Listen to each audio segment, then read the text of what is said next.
interesting because there's also this huge domestic push inside China right now to go to Xinjiang for tourism. What do you think is behind the sudden push for like all these people to go there? To post.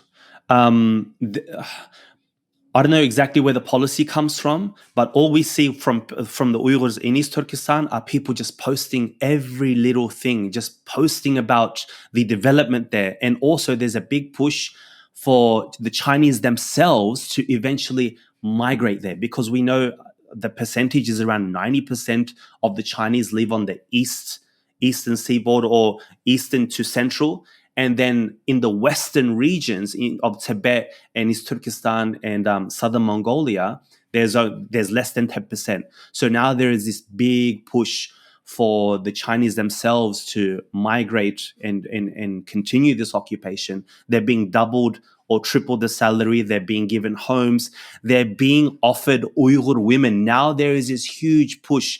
There is these, you can find these Douyin videos now of matchmaking companies saying that they will find Han Chinese men Uyghur brides, and it's very much become a norm, and that the government will offer sums of money into the hundreds of thousands of RMB if you marry an Uyghur woman now. So it's just crazy the amount of assimilation, the assimilation policies that are going on right now. It's very convenient that all those Uyghur men are not around anymore for some reason. I think they're learning job skills elsewhere. Wow.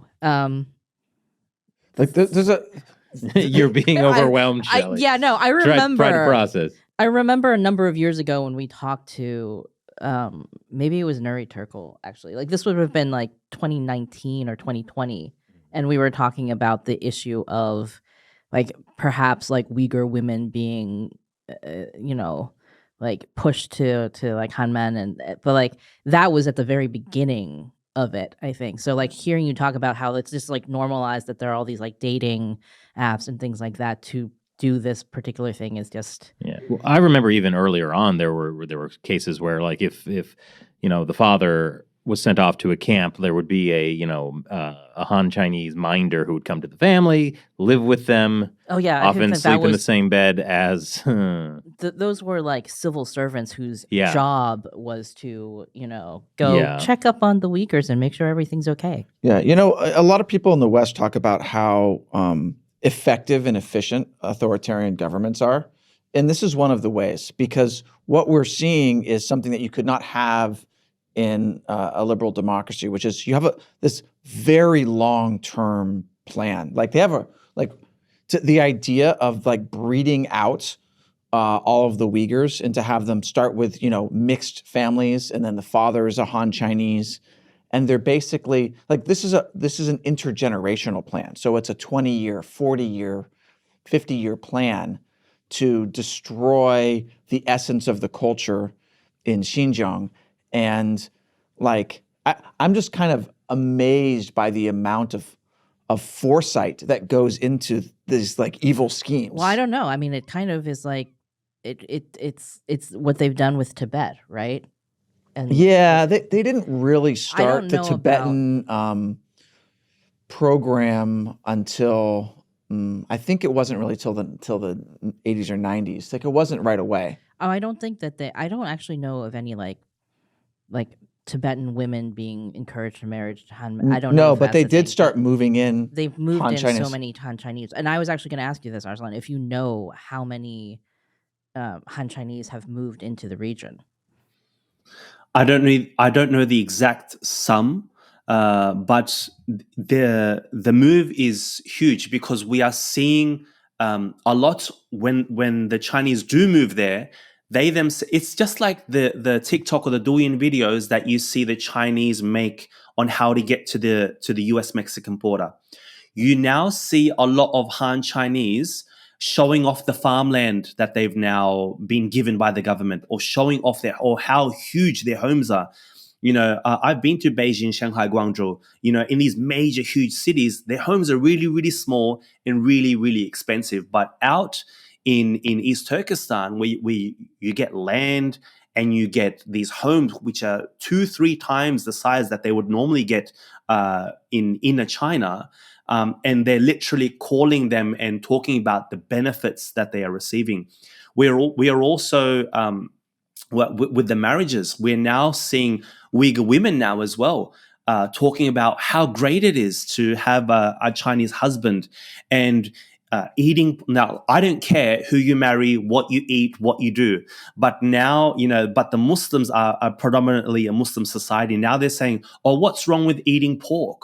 Or what's wrong with eating this? Or what's wrong with wearing this instead of that? It's openly, they're not just being married now. These women themselves are being propaganda machines to promote this Han Chinese Uyghur intermarriage lifestyle as well. Are they very attractive young women? Well, and that's how they sell it. In these matchmaking apps and these matchmaking companies, that's how they sell it. Marry this Xinjiang Gunyang, like this Uyghur woman, and she does all these services for you, and you'll be supported by the government. This is a policy. We are one ethnic Zhonghua, people, and we're part of a pomegranate, and we need to support this and play your part. And it's really, really sick. Well, I wonder if part of this is China, like the international pushback about Xinjiang, especially the U.S. government legislations about Xinjiang cotton, like if this really has affected the CCP. And so now they feel like it is necessary to push back hard on this narrative. That's right. We as activists and human rights organizations, we need to find a win where we can. And so we say, because we are showing the truth about China and how evil it is, they've now had to push back and spent millions, perhaps even billions of dollars on these propaganda tools. And so at least we are affecting China's policies or the way that China messages these things one way or another. Thank you for watching. I hope you enjoyed this highlight from our podcast, but there's a lot more. The full hour-long show is available on our website, ChinaUncensored.tv. And when you subscribe, you'll also get premium China Uncensored episodes, live streams, and a community chat with me, Shelley, and Matt, and hundreds of subscribers. And most importantly, you'll be supporting content you love. Check it out. The link is below.